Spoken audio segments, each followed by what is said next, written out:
Welcome, folks. Tonight's seminar on how to get sponsored in 2024. I promise you, in the next 60 to 90 minutes, I hope to get your attention on, what works and what we need to do to get sponsors. I hope to cover everything you need to know to land sponsors in 2024.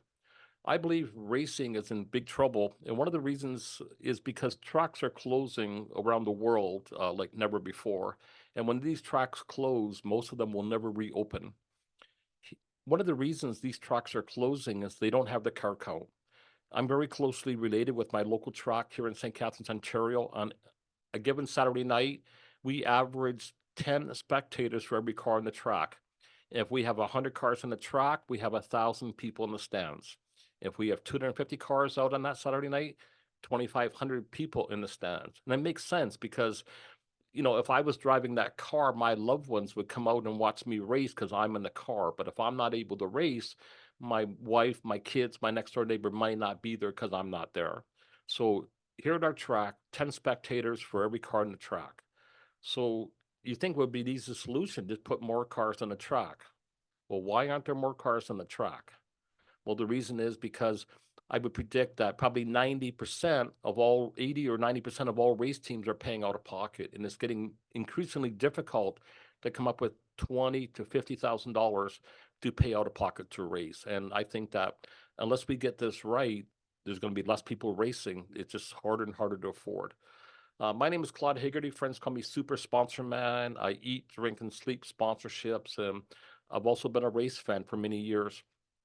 I started out, I wanted to be a magician. I had big dreams of becoming a magician. I started it back in grade seven, and that's all I talked about was becoming a magician. Um, I knew eventually I was going to need some help to fund my dream to buying all the equipment that I needed. And I knew that I would have to eventually approach sponsorships. Problem is, I really feared this process. I didn't know who to approach. I didn't know where to find these folks. I didn't know what to offer them. And I certainly didn't know how to initiate the conversation. Just initiating the conversation was one of the things that I really feared the most. But, we all have a first time. And I remember my first sponsor deal was back in 1980. Walked into a business. I had another little challenge, and that is I stuttered. In fact, I stuttered most of my life until probably my early 40s. I stuttered so bad I couldn't even say my name. And I approached this local business. I was going to ask for a sponsorship for $100. And when he asked me how much it's going to cost, I tried to say I could do this for $100. But when you stutter, that's hard to say. So when he asked me, I said I can do this for $100. And he looked at me for about a minute, seemed like an hour. My heart's pounding out of my chest. And he said, I know it took a lot of courage for you to come in here and ask for this. I know it took a lot of courage, and I'm going to give you what you want. So he made me a check out for $400. Here I was asking for 100. But me trying to explain that I was asking for 100 opposed to 400 the way I stuttered, that would have been a pretty long conversation. So I did what any smart young 19-year-old man would do. I took that check for $400 and got my butt out of his office. And, I swore I would never do this again. I would never put myself in that position where I would go in there and do that. It was so hard for me to do it. But, back in 1980, I was working for $4 an hour. So for me to earn $400, I would have had to go work for someone for 100 hours. And here, by stuttering my butt off, I was able to make the same pay in 15 minutes. $400 for an hour of my sweat, or $400 for a 15-minute sponsor presentation. And I couldn't get that thought out of my head. 100 hours versus 15 minutes. Which made more sense? What would get me to my dreams faster? So I decided to put my big boy pants back on. I would go out and do another presentation. And remember getting $500. That would have been 125 hours of my labor, but still a 15-minute sponsor presentation. Then I got a $1,000 sponsor. That would have been 250 hours on my labor, still a 15-minute sponsor presentation. And I decided to go all in. And when I say all in, I went all in.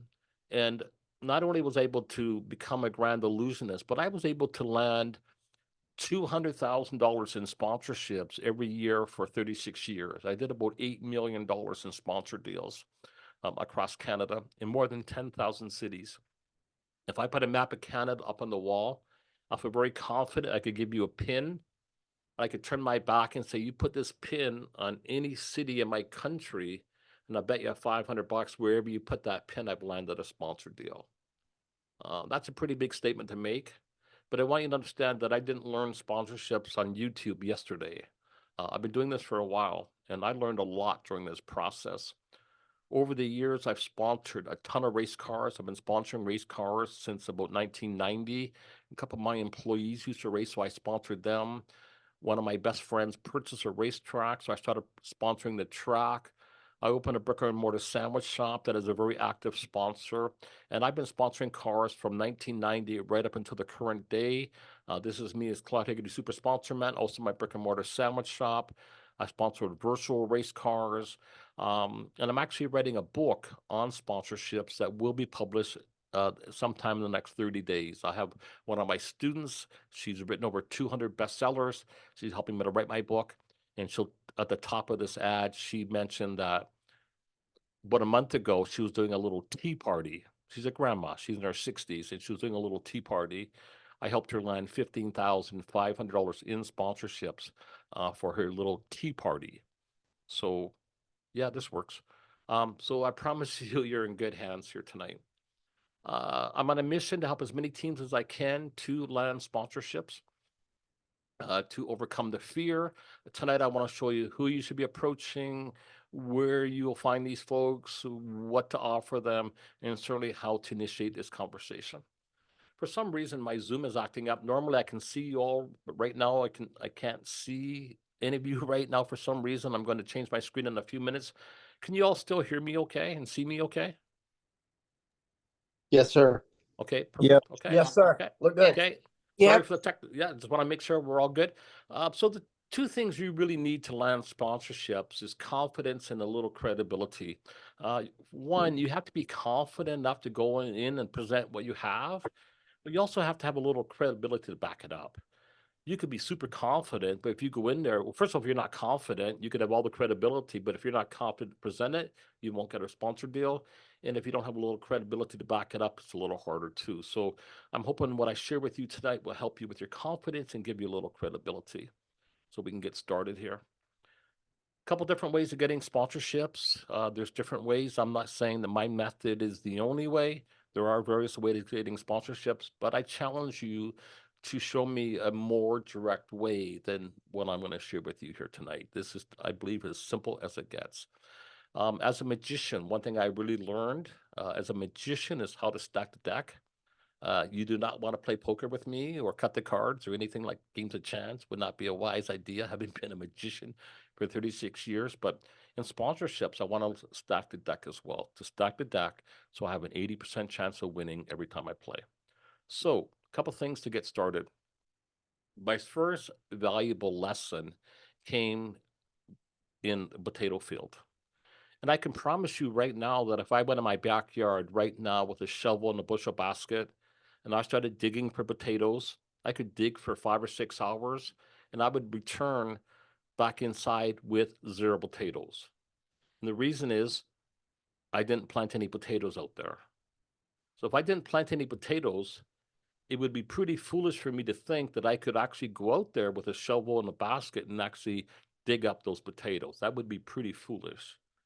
Because everybody knows in order to do that, 3 things had to happen. One, I had to plant some seeds or plant a crop. If I planted those seeds, if I nurtured them, if I would have planted some potatoes a couple months ago, and if I would have taken 10 minutes, just 10 minutes from my busy week, and I would have went out there week 2, laid down some fertilizer.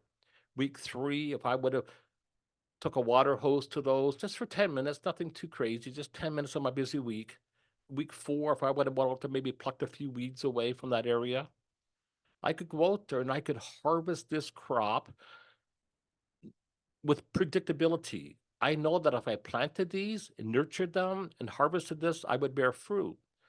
I get race teams coming to me all the time saying, help me, help me, help me. And I'm like, what's wrong? They're like, what's wrong with my proposal? I'm like, why do you ask? I sent this 100 proposal to 100 businesses and they never got back to me. No response. And I'm like, let me ask you a question. Did you plant any seeds over there? Did you nurture that relationship in any way? They're like, well, what do you mean?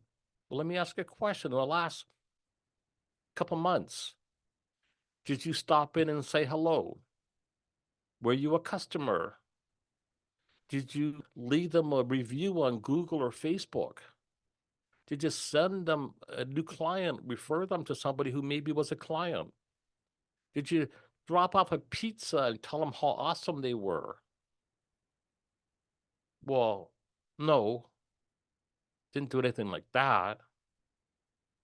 Okay, in the last 6 months, you spent $0 in 0 minutes on planting or nurturing any seeds over there. What do you expect to get? How much do you think they should send you right now based on your effort so far?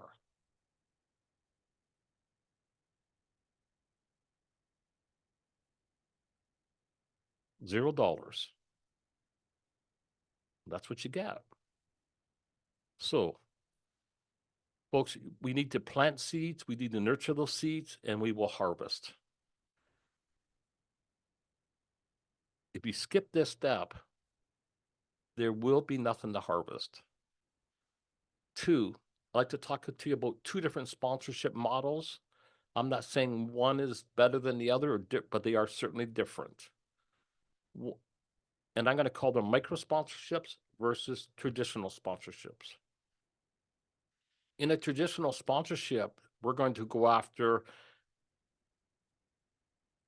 the corporations because they have all the money. And the micro sponsorships are going to go after Main Street local business owners. When we deal with the traditional sponsorship, we're going to ask for 25,000 to about $1 million. When we ask the micro sponsorships, we might ask for 500 to say $5,000. When we deal with the traditional sponsorship, we're going to go through the board of directors, their accountants, their attorneys. You don't think they're going to send you $350,000 without giving you the white glove treatment, do you? They're going to want to see everything. Dot the I's, crosses the T's, especially if you're talking big money. With the micro sponsorship, you're going to deal with mom and pop business owners. But the biggest difference comes in the time. When you approach most of the traditional sponsorships, it's going to be 12 to 18 months before you get a reply back. Many of them have 1,000 proposals to go through, and they're all the same, by the way.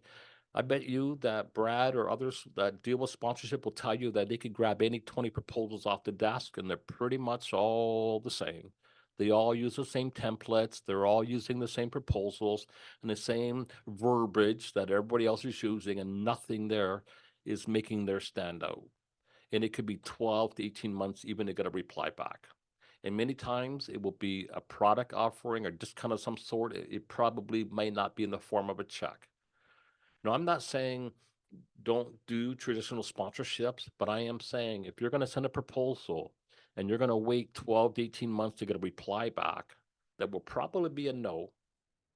Why not go knock off 5, 10, 20 sponsors at $5,000 a piece while you're waiting? Because these $5,000 sponsors you can land in 24 to 72 hours. And I'm going to show you how here tonight. The other thing too, this does not have to be an either or. If you do your micro sponsorships properly, this will lead you to the traditional sponsorships. Let's say we wanted to approach Domino's, and option A was send a proposal to Domino's. Hey, send me 100 grand. They don't know you in any way. You just got some fancy proposal you sent to them. And maybe I might do it a little differently. I might go to my local Domino's right here in Niagara Falls, work with them, charge them 5 grand, make sure they get some kick-ass results. Maybe partner with them, a nonprofit group, do something significant for them. Maybe do something for the regional office or something just on the outskirts at another nearby city. Do something with them. And then I might go to the head office. take my new friends with Domino's with me and let them introduce me to their superiors. Do you think they have access to the decision maker? Damn right they do. Especially if I find somebody that's been with Domino's for 10 years as a senior um, franchisee, and I go and do something in his hometown. And they come with me to head office and let them explain to the head office why they think we should do this on a regional or national level. I can tell you which one will be accepted first because you got proof, right? So these will work hand in hand. Getting sponsors, I believe, is like making a cake. You've never made a cake, go get a recipe, follow the recipe, you get a cake. Step one, preheat the oven. Pretty simple. Step two, break some eggs, put them in a bowl. Pretty simple. Add a cup of flour, pinch of this, pinch of that, put it in the oven. When the bell goes, you got a cake. Pretty simple. But here's the thing, miss one step, see what happens. Let's say we miss the first step. We don't turn on the oven. No cake. Let's say we put the eggs in whole, we don't even break the eggs. We just put them in the mix, egg, shell and all. No cake. Let's say we don't set the timer. You put it in the oven, you go back and check on it 3 hours later. No cake. You got to do all the steps. And if you miss one, no cake. When you're changing an engine, there's things you do first and there's things you do last. If you do them out of order, you got to take something back out. It won't fit, won't work. There's a system to doing everything. And if you can follow the recipe, you can get sponsors. I believe you can get sponsors the same way. I believe there's 5 steps to getting sponsors. Anybody know what happens if you miss one of these steps? No cake. Okay. Step 1, identifying our best partners. I believe this is a true statement. Businesses will only send you a sponsorship check if you can check off three boxes. Number 1, they got to know you, they got to like you, and they got to trust you. If they don't know you, they don't like you, and they don't trust you, the odds of them sending you any significant amounts of money would be pretty slim. They don't know you, like you, and trust you. When was the last time you got an email from a total stranger saying, you don't know me and I don't know you, but if you could send me 3,000 American dollars, I'm going to get myself out of this cave. And when I get me and my gold out of the cave, I'm going to send you 100,000 back. When's the last time you fired off a check? Never. Why? Because you don't know them, you don't like them, and you don't trust them. So my strategy, number 1, to make this super simple so a guy like me could do it, is if I understand that businesses will only sponsor me if they know me, like me, and trust me, why don't I just approach businesses that already know me, like me, and trust me? If I do that, I've already passed that first hurdle. And there's 3 areas of businesses that I consider what I call fresh fruit on the ground. Okay. Number 1, family and friends. I got a lot of people say to me, oh my God, I don't want to go to my family and friends. I don't want to bug them for money. You know, the only reason you should not approach your family and friends is if you plan on taking their money and give them 0 value. If you're going to just take their money and run away from town, yeah, don't go to your family and friends. But if you genuinely want to help them, why wouldn't you go to a family and friend? At least give them the first opportunity. If they say yes, they say yes. If they say no, they say no. Let's say I'm a real estate agent and we're friends. And you don't approach me to work with you because you don't want to bug me because I'm your friend or I'm your relative of some sort. So you don't approach me. You approach another realtor and they work with you. And you generate 1 or 2 leads. And that realtor goes out and makes $30,000 commission for working with you. And you never even gave me the opportunity. I'd be a little disappointed if I was your friend. So I always ask my family and friends first. A lot of people tell me they don't want to do business with friends. Me personally, I only want to do business with a friend. If you're not my friend, I probably prefer not to work with you. I'd rather just work with friends. Okay. And number two is their friends. This is one of the areas I find that we don't leverage enough.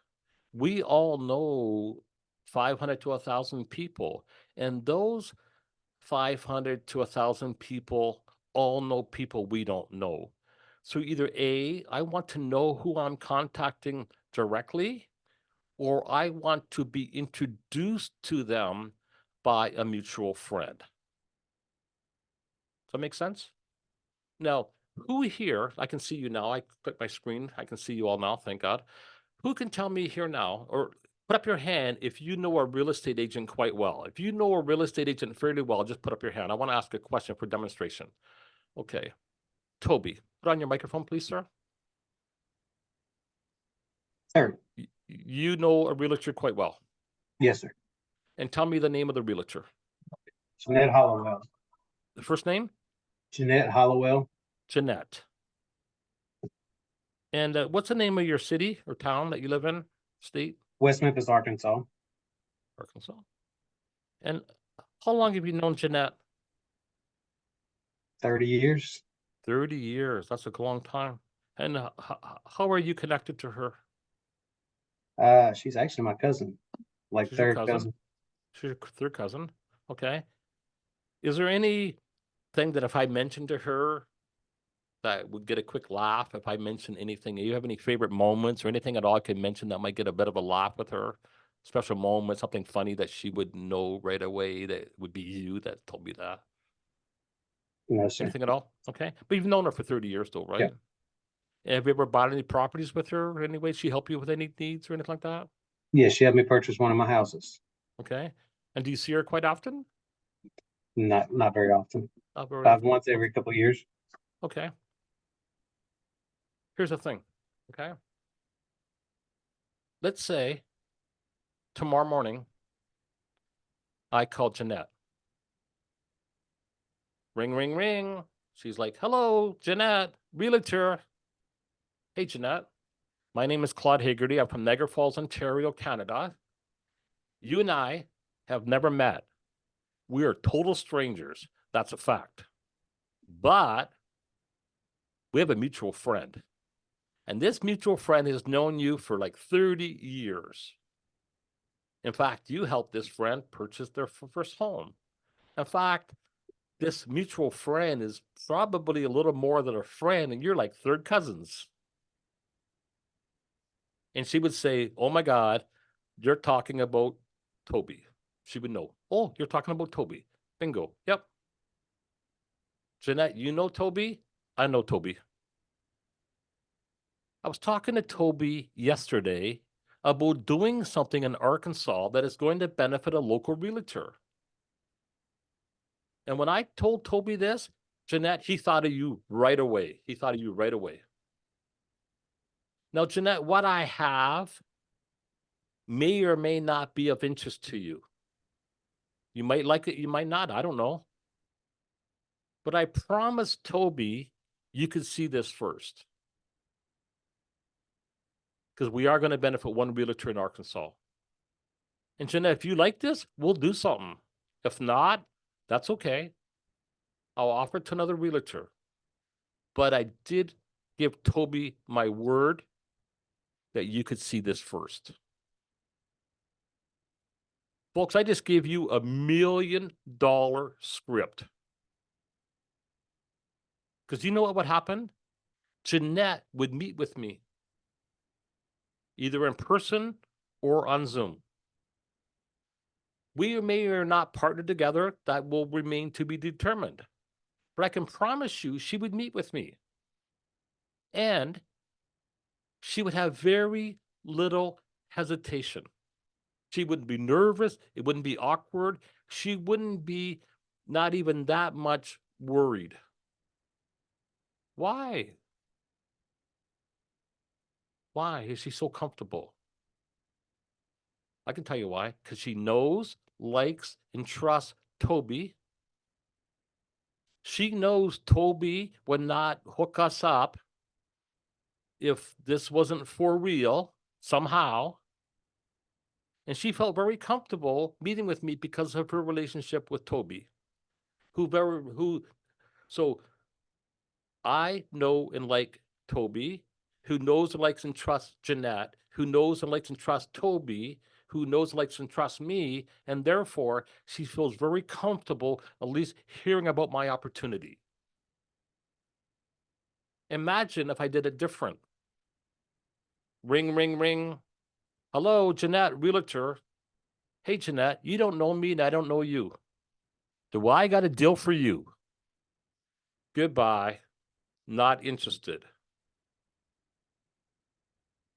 Conversation over. See the difference? I can access anybody in the world that I want to access. I just got to find somebody that knows and likes and trusts me, that knows and likes and trusts them. Is Tim Merritt here tonight? Tim, why are you on this call tonight? Trying to land some business sponsors. And you have a mutual friend that's highly recommended that you're here, correct? Yeah, Do you felt nervous being here when your friend already knows, already got results by being here? See, you're way more comfortable because Yeah. we were introduced by a mutual friend. It's huge. And if you can form that connection of that know, like, and trust, that one thing changes everything. Okay? And it's something that teams don't leverage enough. So certainly super important. And the third thing is, who do I already do business with? Right? Who do you already do business with? If you already do business with a business, they already should know you, like you, and trust you. Like, who's your realtor? Who's your mortgage agent? Who's your financial planner? Who's your veterinarian? Who's your roofing company? So in the beginning, to do your first $50,000 in sponsors, I recommend that you focus on businesses that are mom and pop business owners that know, like, and trust you, that are family and friends, their friends, which opens up hundred thousands of people, and businesses that you already do business with, especially in the beginning. Build some credibility, build some confidence, put some cash in your pocket, and then go wherever you want to go. But in the beginning, if you are needing quick, easy sponsorship, this is where to begin. And this will certainly help you with your confidence and credibility because you already know them. You already have a little credibility because you already know them. So no need to be nervous. The secret strategy number one is what I call VIP, which stands for value, impact, profit. So first I create value, and this value can't be just any kind of value. It has to generate an impact for them. Because if it doesn't really impact them, then it wasn't really a value now, really, was it? If it doesn't impact you. So if I can give you value that impacts you, then we can profit or partner together to mutually profit. Most teams seeking sponsorship, they do this ass backwards. They're doing PIV. They're saying, if you pay me, if you sponsor me, if you do, pay me first, then I'll create some value for you. I'll do this and this and this, and hopefully it impacts you. I'm saying, what if we kind of flip this around and we give them value in advance? Or what are a few ways we can create value for them in advance? Right? So if I give value to you in advance, and here's some ideas, right, that we can give value in advance, right? Like their posts, share their posts, leave a comment, leave a review, be a customer, refer them to someone. If I was liking your page, sharing your page, leaving reviews, would you be more or less likely wanting to chat with me about partnering together opposed to me just contacting you cold turkey? Right? Which one do you think will get you more opportunity? Give them results in advance. So what do I do? How do I do this? I created a Facebook group.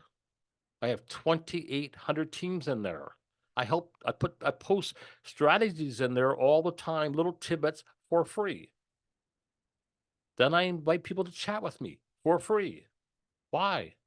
To give them value in advance. What are 3 reasons why we want to give people value in advance? Anybody know?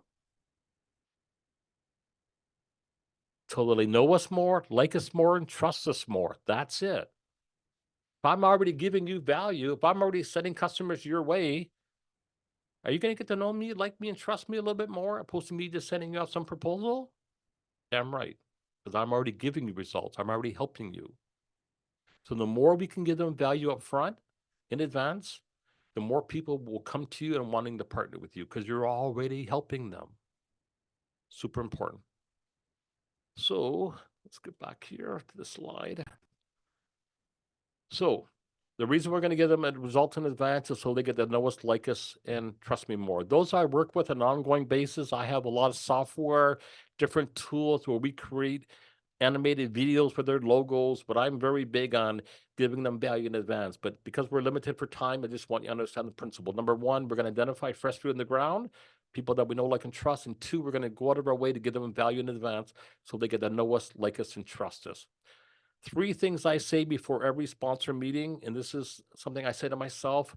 When I start saying these 3 things, my income went up by $50,000 per year in sponsorships.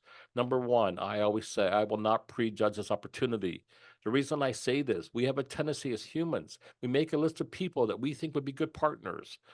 We maybe give them some value in advance. And then when it comes time to actually doing something and reaching out, we start second guessing ourselves. We're thinking that, they're too big, we're too small, they probably can't afford it, they already sponsor somebody else, yada, yada, yada. All these BS reasons, we're trying to talk ourselves out of going there.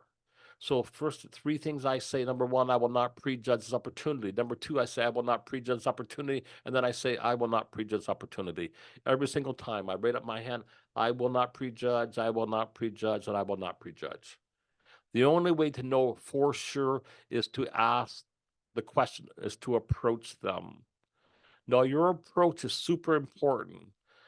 I can tell you that 25% of all sponsor deals are lost in the first 1 minute.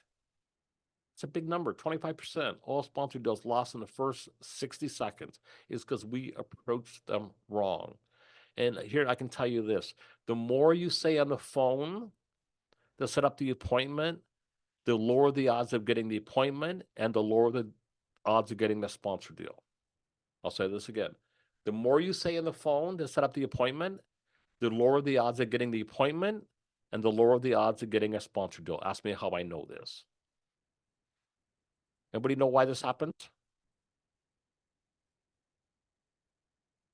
It's because they prejudge. So it's important that we don't prejudge. It's important that we don't talk ourselves out of at least approaching them, that we don't talk ourselves out of it before we even ask. But it's also important that we don't give them room to prejudge either. And many times what happens, if you're approaching a business saying, hey, I want to come talk to you about a sponsorship opportunity. I want to come talk to you about a marketing idea, about a promotion, advertising scheme of some sort. They prejudge. And what they'll tell you, tell me this has ever happened. On the phone, they're like, don't send us your proposal. Don't come here. We're not looking to donate anything right now. How much are you looking for anyways? We're not looking to donate. Whoa, whoa, whoa. Donate? Who said anything about a donation? I'm not looking for a donation, my friend. I'm looking to create a win-win opportunity where we can mutually benefit by helping each other. So they'll shoot you down right on the phone because they're prejudging. They think they already know why you're coming there. They think you're going to go there, ask for money to put a sticker in your car. That's what they think. This is what they're saying no. You don't know what they're offering them. Maybe your cousin is Garth Brooks and you can put 1 million people in their parking lot next week if you wanted to. They don't know what you got. So what are they saying no to? They're saying no on why they think you're coming. So if we can change the way sometimes that we ask that question so they don't prejudge, I can promise you this will lead to more sponsored deals. So my secret strategy number 3 is to simply invite them to have a conversation to see if there's a way we can mutually benefit by helping each other. So I might say something like, hey, Toby, I'd like to drop by. I'd like to run an idea by you and how we can possibly help each other. What time's good for you today? That's it. I'd like to drop by, I'd like to run an idea by you. Maybe we could help each other. Let's brainstorm. What time's good for you today? I try not to say sponsorship, marketing, proposals, advertising of any kind. Once I sit down with them, you can use whatever words you want, explain the whole situation, let them decide yes or no. But if they prejudge this opportunity before you get there, 75% of your deals will be lost right there because they will prejudge opportunity. So you simply want to like to drop by, like to run an idea by you and how we can possibly help each other. What time's good for you? That's it. Go there, present. And those I work with, we work on this. There's reasons for that, but you want to keep it super simple. Streaker strategy number 4 is to create an irresistible offer. So step 1, we're going to identify fresh fruit in the ground. Step 2, we're going to build a little credibility by giving them results in advance. Step 3, we're going to invite them to look at this in a way that they can't prejudge. And number 4, we're going to create an irresistible offer. Folks, an irresistible offer is something that makes them say, wow. And an irresistible offer is an offer they can't afford to turn down. There's a fine line between making them an offer they can't afford versus making them an offer they can't afford to turn down. If you make them an offer they can't afford, they will pass. Make them an offer they can't afford to turn down, they'll find the money. 1957 Corvette. Let's say tomorrow morning, I pull into Tim's driveway and I knock on the door. Tim answers the door. I'm standing there on his front door. I'm saying, Tim, you're not going to believe this, but step outside. I want to show you something. I have a 1957 Corvette. Tim, step outside. Wow, it's a beauty. Tim, I won this car in a draw. I bought a ticket. I won this car. I don't know what I'm going to do with it, but I don't think I can keep it. I don't have the room for it. Maybe I don't drive standard or whatever. But Tim, since you and I are good friends, I want this car to go to a good home. So Tim, here's the deal. You think about it. I'll come back in a week. If you got $5,000, you can have this car. $5,000. If not, tell me it's not for you. And together we might know somebody. You might like, hey, maybe Holly wants the car. Maybe Brad wants this car, right? Maybe Keith wants this car. We'll approach someone else. No hard feelings. And if you say no, there's no hard feelings between us. Tim, if this is not for you, it's not for you. But if you want it, come up with $5,000, it's yours. I can promise you when I left his house, he is going to be like, how am I going to get my hands on $5,000? Where am I going to get $5,000? You're going to buy, borrow, trade, steal. You're going to do whatever you need to get your hands on the $5,000. Because passing this would be kind of foolish. And if we can stack our offer so we give them so much value in exchange, they clearly are going to find the money. We just have to stack enough value on them to make it worth their while. That makes sense? So the difference between making them an offer they can't afford versus making them an offer they can't afford to turn down. Because if they can't afford to turn it down, they're going to go find the money. That is what we're trying to do. So a couple of the things, reasons how we do this, okay? One is that we want to spell it out what they're going to get. Make a long list. Just don't say, I'm going to promote you. Mention all the things you're going to do for them, maybe before racing, during racing, after racing. What are you going to do on the track? What are you going to do with them for social media? Who are you going to introduce them to? And you want to make a long list. If a renovator come to your home and said, hey, send me $30,000, I'm going to renovate your house, I'm going to make it look awesome, you wouldn't write the check. Why? Because you want more details. You want to see what you're going to get. How am I going to get it? When am I going to get it? When can I expect this? And the more you can spell it out, what they're going to get in return, the more likely they are to give you their hard-earned money. Because just asking for money because you need to race, you need to do way more than that, my friends. Times are tough, and businesses aren't going to throw away money on businesses that don't know how to give them a return on their money, right? If I went to Brad and he gave me $5,000 and I can create $50,000 for him in exchange next year, I don't have to worry about Brad coming back on board again because he would turn something else down before something that he knew was going to give them a 10 times return on their investment. So the more we can spell it out during our presentation, the better. Imagine if you were called into court and you're standing before the judge and jury and they ask you a question, do you give value to your sponsors in exchange for their money? And you're like, yes, I do. They say, prove it. The more proof that you can show that you deliver, the better. One of the things you could do, if you have sponsors that's been with you for a couple of years, maybe take some photographs, show the car that was with you 3 years ago, 4 years ago, last year. Hey, see this car? They've been with me 4 years now. Do you know why? Because I take care of them. I'll take care of you too. Should we partner together? So the more proof that you could show that you delivered results to people who already sponsored you, that comes down to the credibility part, the more likely they are to sponsor you as well. So go in prepared, right? You want to show exactly this is what you're going to get. And our goal is to show them how we're going to get them 2 to 10 times in value. Those I work with one-on-one, we spend a lot of time on creating this irresistible offer. But tonight, I just want you to understand what it is and what our thought frame is.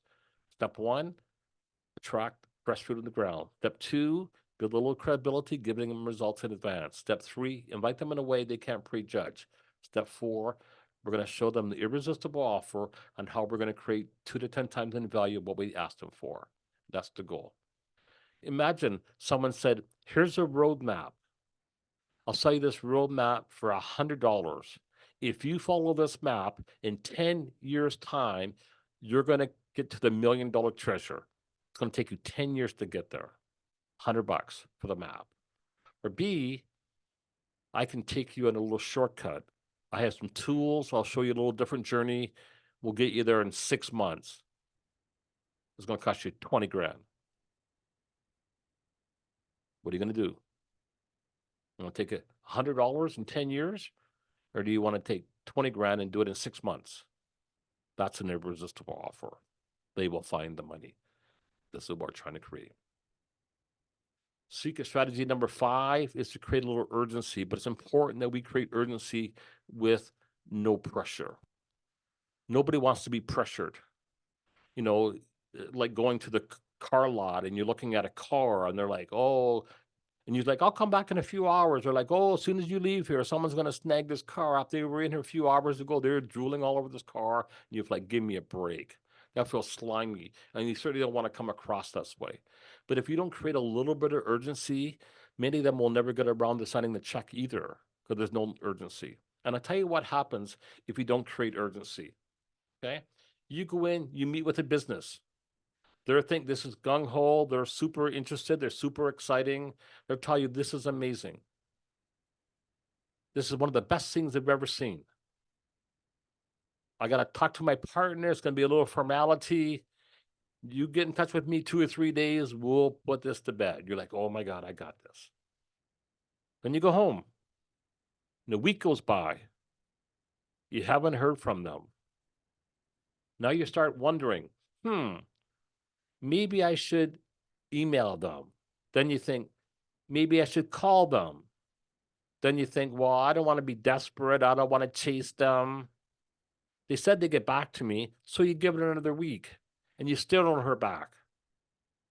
Now you don't know what to do, because they said they were in. They were gung-ho, but now they're kind of ghosting you. And now you don't know what to do. Do you move on? Do you wait? What do you do? I hate being in this position. Very uncomfortable, very awkward. So what I do to create urgency, I have a very simple ways I create urgency. Number 1, I limit the number of categories. I limit my sponsors to 1 per category. So I can have as many sponsors as I want, but I try to limit 1 per category. So if I had a car, if I'm doing an event, whatever I'm doing, 1 per category, which means that when it comes to real estate agents, I have 1.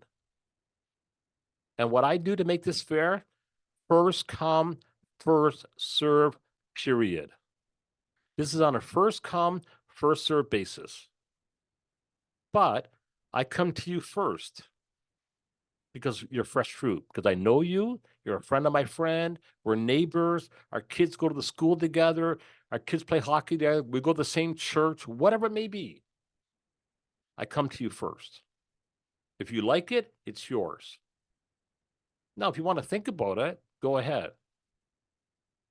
Think about it as long as you want. When you're ready, you come back and see me when you're ready. If this spot for the realtor is still available, it's all yours. But I love these 3 words. If by chance this spot is no longer available, perhaps our paths will cross down the road at another time. Because it is first come, first serve. Period.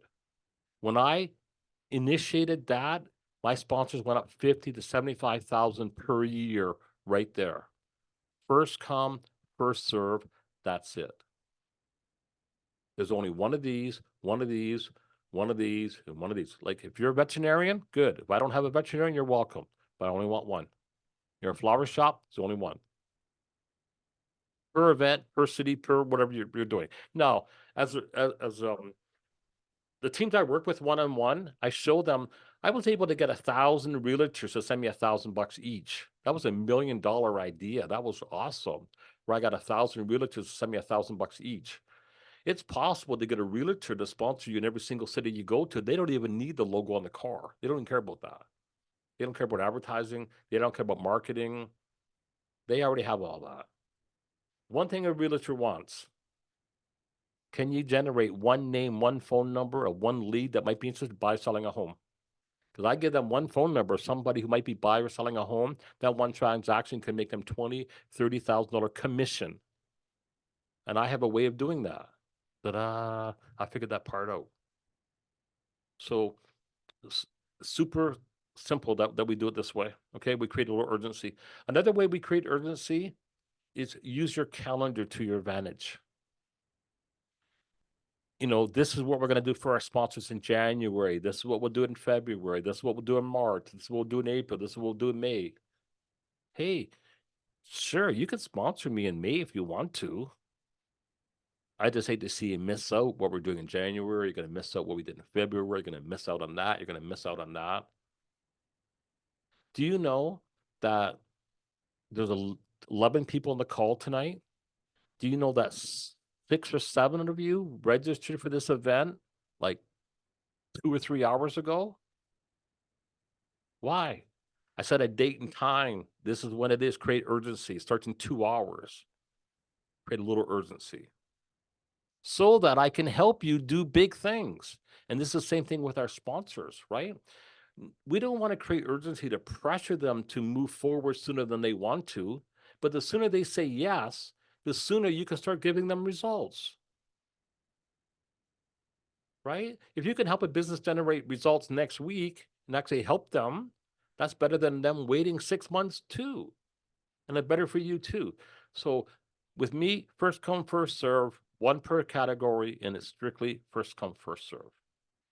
When I do these little mini webinars, I allow 12 people on the call. First come, first serve. Capiche? Okay?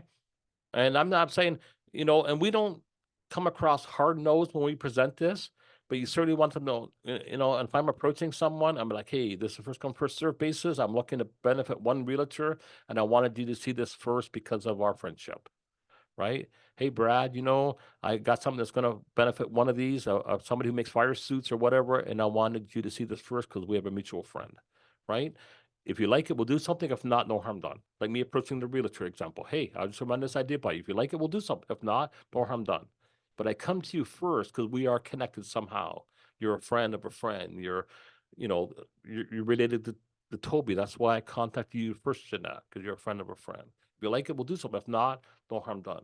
But it is first come, first serve. Okay?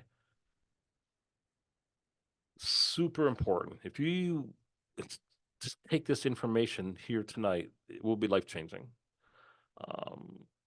Okay, now let me share my screen again here. We're almost done here.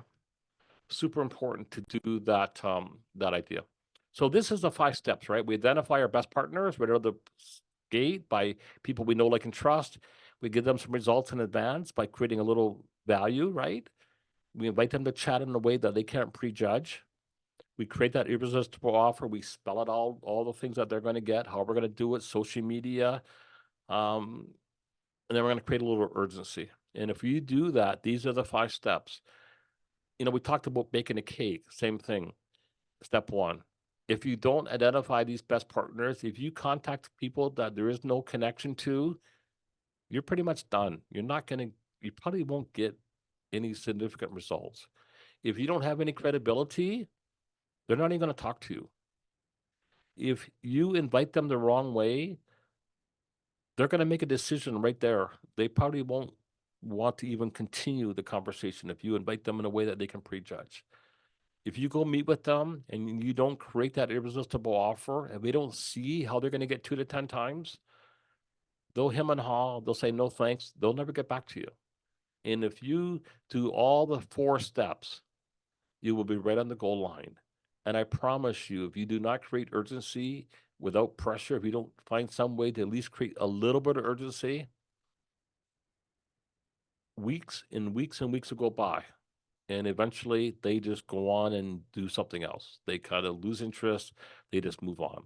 So these are the 5 steps to making cake, and just rinse and repeat. Talk a little bit about proposals. I'm not a big proponent of proposals.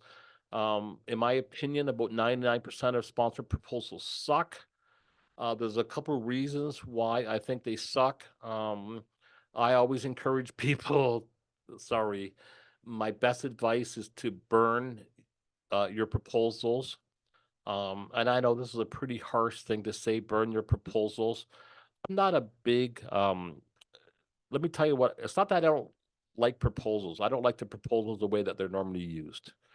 So many teams go on the internet, they get these proposals off the internet and they copy everybody's proposals, all these templates, and they just use the same verbiage, the same wordage, and they might even send out to a professional graphic artist, and the graphic artist will make it look like $1 million. It'll look super pretty, but when you send it out, it produces very little results. Okay, almost none. First of all, a graphic artist will make it look like $1 million, but it won't perform. That's like taking a $30,000 paint job on a car that has no engine on it. You take it to the speedway, it looks pretty impressive, right up until it's got to perform, and there's nothing there. Same thing with a fancy sponsorship proposal. Here's the thing why I don't really endorse proposals. When you send out a proposal, most times you send it to people that you don't know, like, and trust. You just send it to some total stranger. When was the last time someone emailed you, like I said, and you sent them a check? Doesn't happen very often. 2, when you send a proposal, this is package A, package B, package C. Who's to say they want any of this stuff? Who's thought of that? Some template they got off the internet by somebody else who doesn't know how to do sponsorships. 3, you could have 3 different sponsors. One could be an engine builder. Maybe the second one is a real estate agent, and the third one is a pizza shop. Your goal is to give each one 2 to 10 times what they give you. That's your goal. But how you give value to that engine builder should be different than how you give value to the realtor, and it should be different than how you give value to the pizza shop. Their businesses are different. Their needs are different. How you serve them might be different, right? How I help Toby might be different than how I help Brad, and that might be different than how I help Casey. They're different. Their businesses are different, and how you serve them will be different too, right? So that's one of the reasons I don't like a proposal. 2, you can have a conversation with people with a proposal. This is option A, option B, option C. When I work with teams, I teach you how to ask the right questions. One question you're going to ask during a presentation is, over and above what I've already mentioned to you, is there anything at all I can add to this that might make this a home run for you? And the second question is, what would that be worth to you? I'll give you an example. Dave Mamo, one of my first students, landed 21 sponsors during COVID while the track was closed. After I worked with him for 6 weeks, went to a college. They were going to ask for $2,000. That's what we're going to ask for, $2,000. But I told Dave, I want you to ask this question. I want you to ask him, what is it that I can add that would make this a home run that we never talked about? And the second question is, what would that be worth to you? So he went in, presented everything, showed them what he was looking for, around $2,000. They were going to think about it. They're going to get back to him. So he said, let me ask you a question. Is there anything at all I can add that might make this a home run for you? They said, well, there's one thing we really would like, and you never mentioned it at all. He said, okay, what would that be? He said, here's our sticker. Here's our logo. It's on a sticker. It's about 3 inches in diameter. They said to him, do you think it's possible you could take this sticker and put it inside the car on the dash, right by the gauges? So when the GoPro behind you sees through the windshield, we want you to see our sticker on the dash. That would make this a home run. See? Never thought of that. Second question he asked, what would that be worth to you? If by chance I could make that happen, what would that be worth? And they said, not only will we sponsor you, we'll sponsor you for $5,000. He got an extra $3,000 extra by asking that question. What else could I offer you over and above to make this a home run for you? They gave him the sticker. He put it on the dash, $2,000 to $5,000. Now, let's say he would have sent a proposal. They would have sent him $2,000. There you go. Or maybe not at all. He would have cost himself an extra $3,000 and not even known it. So I have no problem sending a proposal, but let's have a conversation. Let's brainstorm on how we can mutually really maximize this opportunity. And then if you need a proposal, I'll send you a proposal based on our conversation, not on what I thought you wanted in advance. Just my own opinion on that. Make sense? I know I'm pushing the envelope here, but this is what gets sponsors, in my opinion. Okay. So, open up any Q&As. If you've enjoyed the presentation tonight, I would appreciate any testimonials either on my page or one of my groups. If you do want results, I'm looking to help a few more teams on a one-on-one basis. Reach out, chat with me. There's a couple ways that we could do this. One is you can take my information, put it to work. It works. B, make an appointment to chat with me. Let me help you to implement this into your business if you're open to that. Let me work with you one-on-one to help you to implement these steps. Let me make sure that I can help you to identify your fresh fruit. And I have some tools to make that happen. I have some cool tools to help you to give value in advance, some different software that I use and how I use it. I take their logos, I make some killer animated videos and things like that. Show you this is what I do and how I do it. Let me help you create your irresistible offer. And each of us have things we can offer that each other may not. So let me help you to create that irresistible offer. Let me help you price your packages and create a little urgency. And if you're interested in any of that, reach out and we'll chat on that. So I'm not here to talk you into working with me any further, but would like to open up to any questions that some of you might have. Skylar, yes? Take off your mic if you can, please, buddy. Can you hear me okay? Yeah. Go ahead, Skylar. Hey, first off, I just wanted to say amazing program. Thank you for having me on. I did have one question. So for my team, I have 11 hired drivers and we race in 15 different classes, all under one name, one organization. I'm usually the one that's responsible for going out and getting all of our sponsors, and then I delegate that money throughout my team. Is this something you recommend, or do you recommend all of my drivers who are paid by me to go and get their own sponsors, or should they, kind of fly under my wing and me continue to do that? Well, there's probably no right or wrong answer. I think the more people that looking for sponsors or bringing people to the table, probably the better. Two, if your drivers are racing and they have an opportunity to race for free, it wouldn't hurt them to contribute somewhat. Three, your drivers know people that you don't know. My next door neighbor knows people I don't know. My Aunt Linda, she knows people I don't know. So there could be opportunity where they might lead you to successful businesses that might want to partner with you, or people that you would never find on your own. So that's one thing. There may be some opportunity as well where depending on their commitment level, for this much, you can sponsor any one of our cars, but for this much, you can sponsor 6 cars or 12 cars, depending on your commitment level, right? That would be one thing too, right? You know, two, there's ways of leveraging video, and there's nothing wrong with sending out video proposals or using Zoom to communicate with people. I just don't like sending out prefab proposals that were kind of done, really nothing invested, send it out to you. Like, Brad, you must get thousands of these proposals, my friend.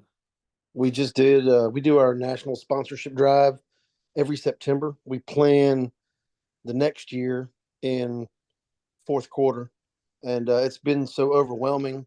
This year we had over 36,000 people apply for sponsorship, and we can't do it in-house anymore. We actually have one of the local colleges and their marketing program. The marketing instructor there is a good friend of mine, and he helped us kind of set up some parameters. Unfortunately, it's pretty easy to disqualify potential sponsorship candidates. A lot of folks don't know how to spell the word sponsor, so that immediately gets you thrown out. We also require a cover letter, and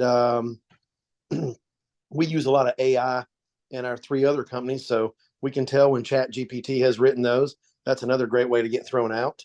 And we just ask them, why would we be a good marketing partner? So yeah, this year I think we had almost 37,000 of those. Of the 37,000, 111 actually complied with our request, what we asked them to do. And of that, we picked up 58 of the 111 this year. So our sponsorship drive each year is around $175,000 in real money that we actually spend for sponsorships. So, you know, what's the odds of your proposal being accepted and seeing these companies when you're using the same old templates, right? And I can be, and I don't know Brad that well yet. Brad and I will be spending quite a bit of time together, hopefully over the next little bit. But I know that if businesses can, or drivers can be introduced to Brad, or if he's already met them, talked to them, he already has a connection to them, it goes a long ways. And and the same thing, you know, Brad joined my program, even though Brad is a sponsor as well, because he was introduced by people through a friend of a friend. I may have never got to Brad if I tried to call Brad's office, set up an appointment with Brad through his normal channels. It might be difficult, but being introduced by a friend, a mutual connection, goes a long ways. And I'm just saying, leverage those while you can. So, you know, and anything too you can get to make your proposal stand out, more the better, right? So, right.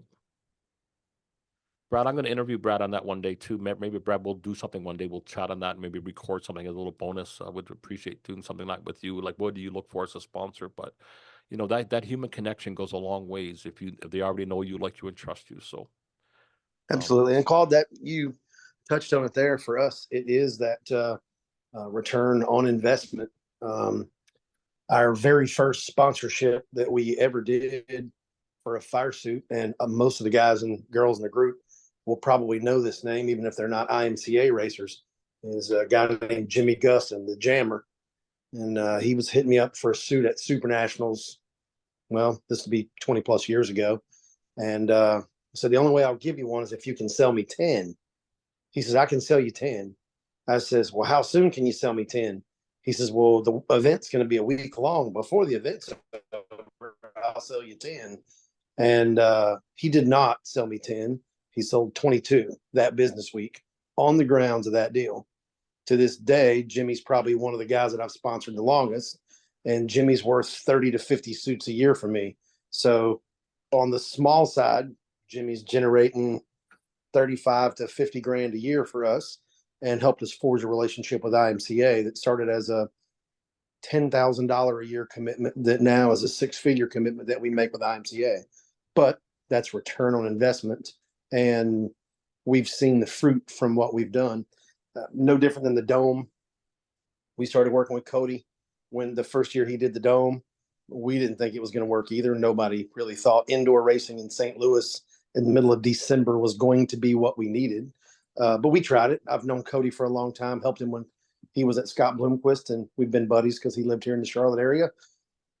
Now we're super deep in that deal, and we just set a company record. The largest sale event we've had in the history of the company just happened at Dirt in December, in what we would call a downturn economy where gas is expensive and race cars are expensive. We just had the biggest event we've ever had. So if you, just like your potato story, Claude, if you plant those seeds, put a little fertilizer on them, put a little water on them, everything doesn't work every time, but that's why we do the sponsorship drive. That's why we take as many proposals as we do. First and foremost, we're looking for good partners, but good partners have to follow instruction. And just like you said, is there anything else that we could do for you that would help make this a home run? Compliance, that's our thing. Follow instructions. If they can comply and follow instructions, they've immediately won my heart. And then we get down to the nitty gritty and see who really is the best partner. Brad, I really appreciate your input tonight. So it's nice to have a major sponsor here as well. So Brad, I appreciate your invaluable expertise on this. Well, Any other questions? Brad, I appreciate it, sir. Any other questions tonight before we call it a night here? Anybody have any questions on anything on the program? Anything we talked about? Was this worth your time tonight? Was this a waste of time tonight? Appreciate any feedback on that. If it helped you some, appreciate that. If you are interested in having some help, I'd love to chat with you one-on-one to see if I can help you to implement some of this over a period of time. It takes about 6 to 8 weeks to implement this, and I'm here to help if I can. Brad, you something else you'd like to add here, sir? actually, I had a question. I think there will probably be a question that some of the folks in the group would like to ask. Thought if we enroll in the program, where we work with you one-on-one, do you kind of help us get down to the nitty gritty? Do you help the drivers with the verbiage, what to say, when to say? Yes, sir. who All of to that. say? It's all included. It's all included. You don't have a Yes, sir. box full of leads up there, which would be the only thing that lead a horse to water can't make him drink. But just want to, I'm sure that I've obviously mentioned this to a very small handful of racers there in my area already as well. Just like everyone, I'm skeptical. I want to see what's going on. We've had a couple of other interactions that have been positive, and I do know some folks that you've helped, and obviously you're getting results. But I think a lot of that fear is most of the folks in the group, and they can chime in if they want, are probably not salespeople. I am a salespeople. It's what I do. It's how I've made my living forever. So Yep. I'm not afraid to go beat on doors and take checks and give incredible return on investment like I expect for sponsorship from my company. But just want to make sure that in that box of tricks that you're going to help us with, that you're going to help us Yes, sir. not Yes, sir. turn a written proposal, but an oral presentation, if you will, into the right things to say, the right things to do. We all know the realtor, but we get that appointment with that realtor and we're not able to close that deal because we don't know what to say. So just really some affirmation from you, Claude, to let the folks know, yes, we are going to be with you step by step. We're going to hold your hand to make sure you get paid. Step by step. And there's different ways we help you in my program. One, at the end of every video, there's a button you can push, opens up a link. You can ask me a question at any time. You can ask a question by text, you can ask a question by audio, or you can ask a question by video. Hey, I'm watching your training. How does this apply to me? B, about once a month or sometimes twice a month, I do a live Q&As. I just did one about a week and a half ago. I bring all my students together, ask any question on anything. And when Brad asks a question, it helps someone else. When someone else from Philadelphia asks a question, that might help you. Thirdly, I meet with you one-on-one, right, when you need, especially when you're doing your value stacks, how you're pricing your sponsorships. I'll meet with you one-on-one when you need, okay? And I help you for an entire year. So the main focus on the first 6 weeks to learn and implement these basic strategies, learning how to identify these fresh fruit, learning how to do the presentations and what to offer them. There are certain businesses like realtors, mortgage agents, financial planners, roofing companies. They're all looking for one thing, and it's not marketing. They have that in spades. They have all the advertising they want. What they're looking for is leads. How do they generate a lead? And I have ways of generating leads for realtors, mortgage agents, financial planners in any city that you want to go to. They don't even need the logo on the car. All they care about is, can you generate a lead for me? In a one-day event. So if you're going to Toledo, you're going here, or you're going to Charlotte, you're going wherever, there are thousands of realtors in that city. You need one. They'll partner with you for maybe $2,500 to $5,000. Maybe partner you with a local nonprofit group. And I will show you how to leverage that fresh fruit in the ground so that you don't have to be nervous in what to pitch them like a professional presentation because of that mutual connection, which kind of takes the pressure off already, opposed to pitching cold turkey. Hey, I've done $4 million door to door the hard way. And that's sure. But in the beginning, you pick off the fresh fruit on the first, get yourself some credibility of people you already worked with, right? Most of you only need like 20, 30 grand to raise. You go get a realtor, mortgage agent, financial planner. And here's the thing too, okay? You surround yourself with 10 different business owners, realtor, mortgage agent, financial planner, roofing company. Do you think there's an advantage of them knowing each other? When a realtor sells a home, they don't get their commission unless their buyer can go qualify for a mortgage. Not everybody can. But if you happen to have a mortgage agent who has access to private money, they can get you that mortgage that your customer can't qualify for otherwise. And guess what? Now the realtor makes 30 grand and the mortgage agent makes 10,000 for writing up that mortgage. Do you think there's an advantage of knowing each other? What do you think the roofing company? Do you think they would benefit by knowing that realtor?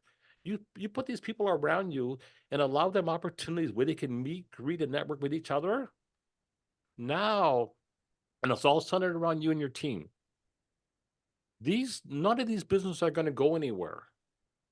But we have to create situations where they come together and they can mutually profit by us helping each other. And this is kind of the way I think I look at sponsors opposed to just sending out and seeing who bites. I'm very methodical in the ones I approach and the advantages of bringing them together. So I guess the best thing would be is check out the 200 testimonials of the teams I've already helped, I guess would be the number one thing. But hopefully that answers, but I'm here to help. So. Hey, I had a question Thanks for Brad, if I'm allowed to ask. Yeah, go ahead. Hey, Brad, I'm looking for a new suit. So what's your suit company so I can maybe support you guys? We are Velocita, sir. Welcome, North Carolina. Okay, awesome. Awesome. You All right, may well, or may- Oh, I'm very aware of it. I'm in the market for a suit. So when you said you were a big suit company, I figured it was one of the other ones. So. Well, we started as a little bitty suit company in 1954 and got a little bigger and a little bigger. And in 2009, I bought my parents out. And obviously, that's about the time of the social media craze. So things got big, things got crazy. And we took the family name out of the business. I'm a little guy with a big personality, but I didn't want Smith Speed Sport to be the new thing. So the same thing, we went back to Wake Forest University, and then we rebranded as Velocita in 2009. So same company my grandfather look you up. 1954. Yeah, absolutely. And we Claude and I actually hope to work with the folks who are participating here to do some things, because you guys are obviously learning what it takes to keep a sponsor happy. So one of the first things he said to me was, when he found out what I did, was, well, I can already tell you who you need to sponsor, my students. They know the right things to do. And he's really not wrong. So there may be coming some additional advantages for you guys being in the group, and for me being in the group. We may all be able to work together in some level of partnership moving forward. But absolutely, where are you located? I'm in Mississippi, down south. Are you are you Memphis, Mississippi, or are you Biloxi, Mississippi? I'm Biloxi. I'm 10 minutes from Biloxi. Gotcha. Okay. Very familiar area. No problem. So absolutely. We'll be working with Claude here in the coming weeks. I don't know if you've signed up for the bigger program I have. I'm interested to see what it has. I own multiple race cars as well, raced for 35 years, and I've got some young kids that we're bringing up, some folks we're developing. So I'm interested to see what Claude's doing that maybe I'm not doing. We're very well funded. We're very well sponsored. I don't need Claude's class. I want Claude's class because I'm interested to learn from another guy who's a veteran. So it's going to be good for all of us. Yeah, absolutely. Well, thank you for your time. Yes, sir. Tim, you had a question, my friend? You had your hand up? Yeah, how do you feel about like web pages and stuff I got my son actually drives our car, dirt late model, and some people, I know I've seen where some people have websites and stuff like that. How do you feel that'll help generate bigger sponsors with him? Websites is just one tool. It's one tool of many. I don't think a website by itself will produce you sponsors just because you got a website. You still have to attract people there. You still have to make them the right offer and all of that. Will a website help? Yeah, sure, probably. It would help some, yes. It gives you some credibility. But by itself, I don't think it'd be enough. I don't think people are just going to go to your website and find it and send you sponsor money either. But it does give you some credibility, but right? Yeah. I was just looking at, for your opinion on it as far as it being more professional. Sure, like it's one more tool that gives you credibility, right? So having a website sure would help you, but I just think just because you have a website doesn't mean that Brad will send you a fire suit because you got a website either.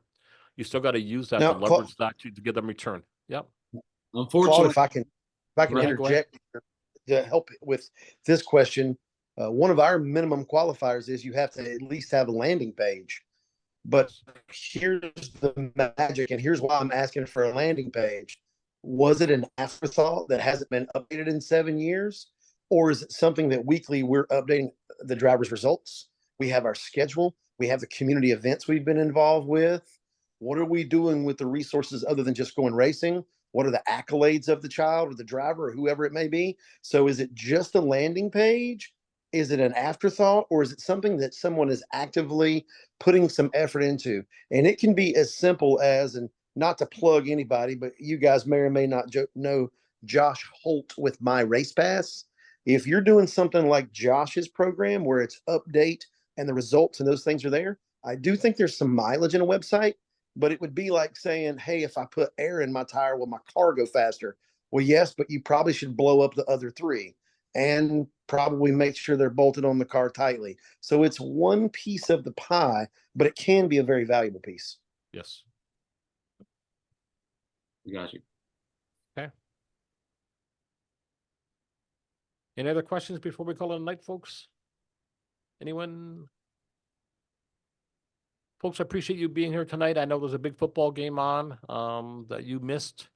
But I think you have a major advantage come tomorrow morning. You now have some direction on where to get sponsors. And again, I hope to work with Brad very closely here over the next few weeks. I have lots of ideas, I think, how we can maybe help each other and mutually serve the racing community as well. And I am publishing a book.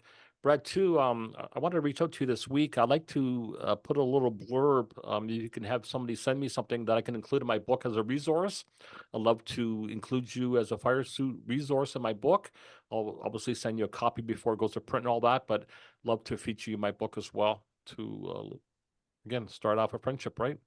And what am I trying to do with Brad? I'm trying to create as much value for Brad as I can in advance, every way I can, so that we can continue to work together and build a profitable relationship. And this is what you do with all your partners. You're there to serve, make a difference. And how can you work together?